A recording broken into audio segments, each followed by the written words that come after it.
dugawu ye ala bato de dugawu ye ala la bato de fɛn min ka bɔ ala bolo o de ye dugawu ye dugawu bi ala ka dimi wuli ka bɔ ye dugawu bi adamaden kisi dɛsɛli ma dugawu bi balaw wuli ka bɔ adamaden kan Allahu akbar ala da nin fɛn damadɔ ma kelen fila saba naani duuru wɔɔrɔ ni fɛn wɔɔrɔ ye ala ye sanfara 7 fara 7 da fi 6 ayyam fi 6 ayyam Allahu akbar خلق السماوات والأرض في 6 أيام الله أكبر على جينا كنا في بدك لي وركنا وجينا كل دي دليل في الإمام وجمعي دعو كل دي بنانين بي دعوي على باتوي دعوي على لباتوي جمعي على كتودي ودعوني أستجيب لكم أي مولي موجابي donc ni ala wele yi ala la bato parce que ayi blala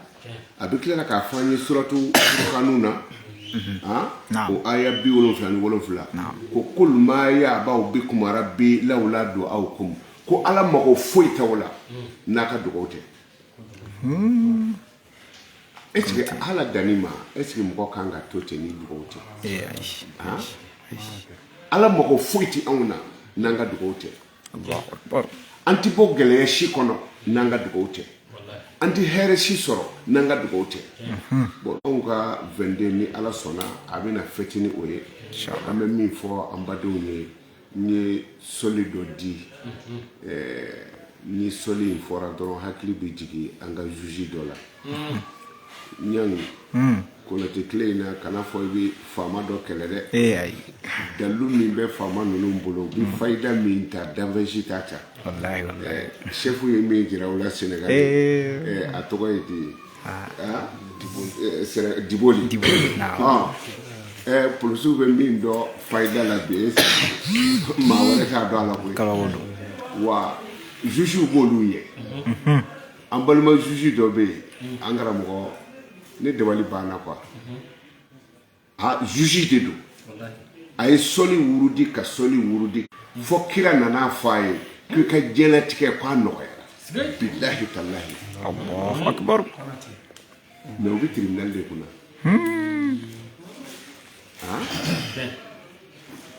ni hereba de anga fo itetemaka abi soli minka ni kira nana faye ka jelatike geleya ka bana iba soli do o soli de binadi ambado mabbi beka wurudi sani sini 10h inshallah sini 10h ambe bina nyoko soroya ala magoti auna ngai jeda kira minga ma mago bola wallahi sani ka kile banga bugudala dumini moneti duminko o kiteri hiji baraji bi dado seli baraji bi dado jaga baraji bi dado me kira kan soli na bora alala meleke o kanye mo jibrila che jibrila ni kashafa ya ilu nunu ni aratofa ya ilu ni dam ya ilu ni kaka ya ilu ni malaka ya ilu foka tase jine maseke ni meleke ni kira u bela jele ibu befa soli shekele Allahumma salli ala nabi rahmati o shekele ibi danfe be faranyonga sita baraji dan Allahu akbar anti solido ibi danfe be faranyonga soli shefla kote de Allahumma salli ala sayyidina Muhammad wa sallim uba Allahumma salli ala sayyidina Muhammadin la kadruhu bika fi soli shekele ndron ibi danfe be faranyonga nabora ala kelena danfe sita baraji hakado Allahu akbar inna Allaha wa malaikatahu ni o boyana aw hakilima ni ne soli ke kiraka na te soli ke shekele e bo dado o me ni soli ke kiraka ala bishinka meleke dobe ala ba fo meleke ma ko do jila de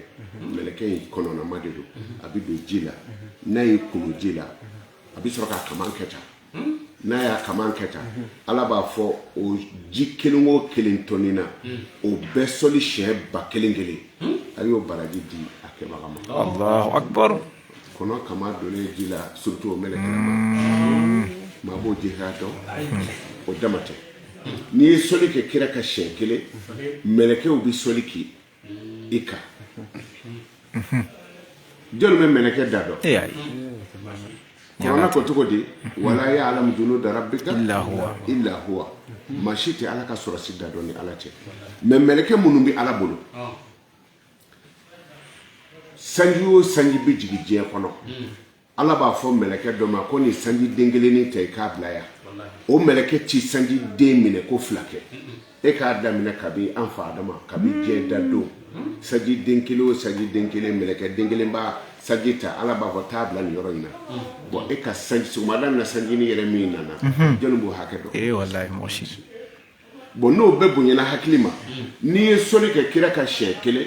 Ala yɛrɛ bi soli kɛ e ka siɲɛ 10 Allahu akbar jɔnni bɛ Ala ka soli dan dɔn o donc o la an bɛ hɛrɛ sɔrɔ ni Ala kira de ye ni hali du kɔnɔ n'i ye kokolon kɛ ni dutigi dimini kɔrɔ maa min ka d'a ye maa min bonya n'i taar'i kalifaw la madala ni gosili bi bɔ dɛ o de la n'an sera lahara a b'aw kun ja a kana sira jahanama ɲɛ a kana sira alijinɛ ɲɛ Ala kira bi yɔrɔ min na a ye boli ka taa ye inshallah sallallahu alaihi wasallam k'i to dankɔrɔba kɔrɔ n ko Ala b'a fɔ k'i kunna jara ni Muhamadu tɛ i kunna jara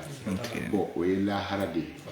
ye an bɛ diɲɛ hɛrɛ bɛɛ sɔrɔ ni Ala kira ye sallallahu alaihi wasallam o kuma Allahumma salli ala nabi rahmati Allahumma salli ala nabi rahmati Allahumma salli ala nabi rahmati o kɔrɔ ye ko Ala ka nɛɛmɛ kɛ hinɛ nabi ɲuman kan maniyaw a bɛ diɲɛ yɔrɔ o yɔrɔ bamanankan mɛnna bɛ diɲɛ yɔrɔ o yɔrɔ a ye nin kira kan sɔli ta k'a daminɛ bɛ fo ka taa se sini 10 heures ma Allahumma salli ala nabi rahmati Allahumma salli ala nabi rahmati a dɔ ko bikisɛ kelen o kelen bɛ dugukolo kan mɛlɛkɛ dɔ de b'a bɛɛ kɔlɔsi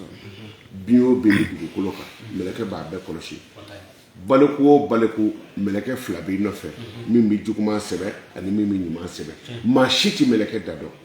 a dɔn ko n'i ye soli kɛ kira ka siɲɛ kelen Ala b'a k'i ka siɲɛ 10 n'i y'a kɛ siɲɛ 10 Ala b'a k'i ka siɲɛ 100 n'i y'a kɛ siɲɛ 100 Ala b'a kɛ siɲɛ 1000 n'i y'a kɛ siɲɛ 1000 Ala ko a y'i farisogo haramu jahanama ma Allahu akbar Konate fɔyi bi salatu ala nabi an de la k'a fɔ n'i ye soli kɛ kira kan an ye radio chaîne de la ye caman fɔ a la est-ce que hali bɛ a banna fɔlɔ Musa Baba Sila bi an nɔfɛ an ye bina nin kɔ fɔ mais n'i ye soli kɛ kira kan hali n'i jugu ɲɛ dari k'a bɛ siran soli ye fandanya jugu de ye soli bi kɛ du o du kɔnɔ fandanya tɛ don ye donc o la jamana ka yɛrɛma hɔrɔnya Ala de y'an dɛmɛ Ala y'an dɛmɛ wa y'an dɛmɛ Ala kira de kosɔn o kuma na 22 septembre bi fêter an fɛ yan sini a ye kira kan sɔli kɛ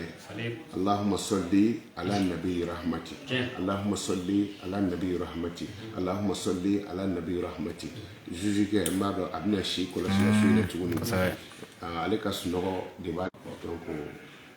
a y'aw cɛsiri ka nin muruti sini 10 heures an bɛna ɲɔgɔn sɔrɔ yan an bɛ kira kan sɔliba kɛ yɔrɔ Ala kira ka sana yɛlɛ la sallallahu alaihi wasallam a mana mɛlɛkɛ min ye a b'o ɲininka a ye mɛlɛkɛ dɔ ye ko o sigilen bɛ a ko mɛlɛkɛ ma ko e ka baara ye mun ye mɛlɛkɛ ko a ma ko ne bi yan n bɛ jatew de dɔn kira ko cogo di a ko cɛncɛn o cɛncɛn bi dugukolo kan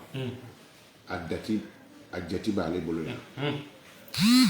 sanji o sanji nana dugukolo kan ale b'a dati dɔn dafɛn o dafɛn bɛ dugukolo kan soso n'a ɲɛbɛrɛ n'a adamadenw ale b'a bɛɛ dati dɔn a bɛɛ jati dɔn Ala kira kɔntanna ko Ala ye fɛnba d'i ma dɛ a ko mais ale b'a la ka fɛn dɔ ɲini Ala fɛ wala m'o latigɛ fɔlɔ kira ko ye jumɛn ye ko ni mɔgɔw jɛra ka sɔli kɛ Ala kira kan an bɛ jɛ ka sɔli min kɛ a kɛra sɔli ye sɔli ye yɔrɔ an ka laada n'an bɛna wajibi daminɛ an bɛ jɛ k'a fɔ ɲɔgɔn fɛ اللهم صل على سيدنا محمد الفاتح لما أغلق والخاتم لما سبق ناصر الحق بالحق يرى عم بيجي كافون يقف bon ko ni jama jɛra ka soli kɛ kira ka siɲɛ kelen dɔrɔn k'ale b'a si kɛ o baraji hakɛ ka t'o da dɔn hɛrɛ min b'o la ka t'o da dɔn donc sini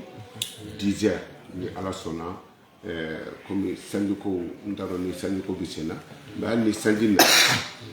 an t'a dabila dɛ parce que dugawu jaabi waati an bɛna tila ka a waati f'aw ye sigi wɛrɛ la waati minnu bɛ yen ni dugawu bɛ jaabi a dɔ ye sanji na kuma i b'a dɔn kow tɛ ten dɛ sanjikɔrɔ sunɔgɔ ka di dɛ ka birifini bila i kuma k'i da o ka di dɛ bon o waati dugawu jaabi fana ye automatique di sanji kɔrɔ n'i bɛ taa Maka i ɲɛ su alikaba kan ni ko n ko o y'a sɔrɔ ala y'a mɛn ni groupe fila bɛna ɲɔgɔn bɛn jahadikɛyɔrɔ la ni ko n ko ala b'a minɛ ni alimami bɛ kutuba kalan na a b'a sigi waati min na miniti damadɔni o furancɛni ni ko n ko ala b'a minɛ dugawu jaabi waati an bɛna a bɔ kɛrɛnkɛrɛnnenya ma inchallah ou bien an k'a kɛ livre ye wa an bɛ se ka bɔ an b'a fɔ ka tila k'a kɛ livre ye k'a kɛ livre ye donc n'o kɛra kulubalakaw caman mina kosɛbɛ sinon temps tɛ bɛɛ bolo ka téléphone la wallahi donc dugawu kan ka jaabi waati min na inchallah n'o waatiw tɛ yen dɔrɔn i da ka sunɔgɔ n'i ye mugu kunkan kelen ye ka sama gosi i y'a gosi a kunkolo la siga t'o la n'i y'a bila worobu la a bɛ taa k'i to donc mɔgɔ kana mɛn dugawu nɔfɛ n'i ko wobogu dɔrɔn ala k'a fɔ a filɛ nin ye donc an bɛna a livrew bɔ ni ala sɔnna awqatu istijabati du'a awqatu istijabati du'a o ye kitabu ye an bɛna o k'a tɔgɔ inchallah dugawu jaabi waati on va écrire en arabe, traduit en français et en anglais. Inch'Allah. Et en go. Inch'Allah. Ngo tɛ ngo kalan dɔ bɛ se kɔnɔ a bɛ yan donc o la aw minnu bɛ ngo kalan na a bɛɛ bɛ ɲɔgɔn sɔrɔ livre kelen na a bɛ sɛbɛn arabu la k'a sɛbɛn faransɛ la k'a sɛbɛn anglais la k'a sɛbɛn ngo la donc ni ala sɔnna an b'a ɲini ala fɛ ala ka a fanga don an na sini ni ala sɔnna an bɛna ɲɔgɔn sɔrɔ yan inchallah ni sɔli min di alahuma sɔli rahmati ala ka sɔli kɛ hinɛ nabi ɲuman kan an y'a fɔ n ko dugawu ala bato don ala la bato don dugawu ka bɔ ala yɔrɔ la dugawu bɛ tɔɔrɔ ɲɛnɛ ka bɔ adamaden kan dugawu bɛ adamaden kisi ka bɔ dɛsɛ ma wa dugawu bɛ balawu talo ka bɔ adamaden kan a y'a fɔ faamaw ye hali kulu sanfɛ bɛɛ k'a wurudi n m'a fɔ u kana ko wɛrɛw kɛ dɛ n m'a fɔ ala ni yɔrɔ di tellement faamu de n'i ye ba dɔ ye ka dɔ bi dɔ kɔ dɛmɛ koko la dɛ dugawu ye fɛnba de ye dugawu bɛ tɔɔrɔ ɲɔni ka bɔ yen dugawu bɛ hɛrɛ nati don o don salaw bɛ fa mɔgɔw bɛ na mun na wa karamɔgɔ dugawu kɛ ɲɛ dugawu ye fɛnba de ye an ka jamana ala k'a kisi an ka jamana ala k'a taga 22 septembre a ɲɔgɔn caman bɛ ala bolo ya rabbi ala k'a ɲɛ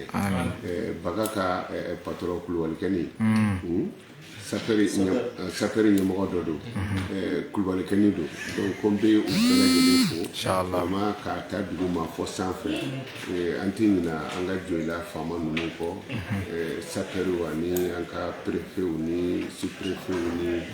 gouverneur an bɛ u bɛɛ lajɛlen fo samɛ sanbɛ an b'a bila ka taa an fa an karamɔgɔ Usman Seru Madani Hayidara an b'a fo ka barika da Sekina Jawara hakili la ale ka prix mawudu fana o kan ka bɛn samedi ma ale bɛ fɔlɔ ka mawudu daminɛ sani mawudu don yɛrɛ ka se donc an bɛ foli d'u bɛɛ ma an b'u bɛɛ barika da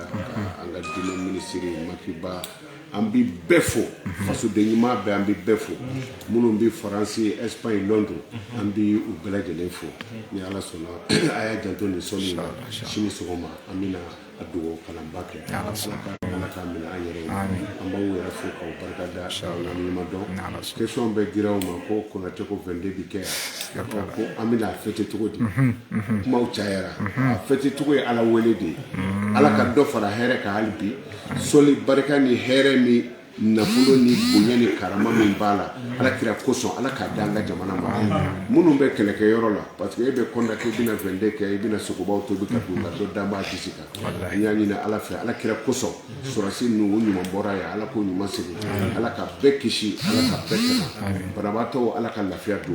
kele bato ala ka here ke anu ala kan sago dama ni ala kira horma salli ala rasul wala haka kilinta ala allahumma salli ala nabi rahmati allahumma salli ala nabi rahmati dugo ke ye ika dugo ke jamana ye ala ka nye assalamu alaikum.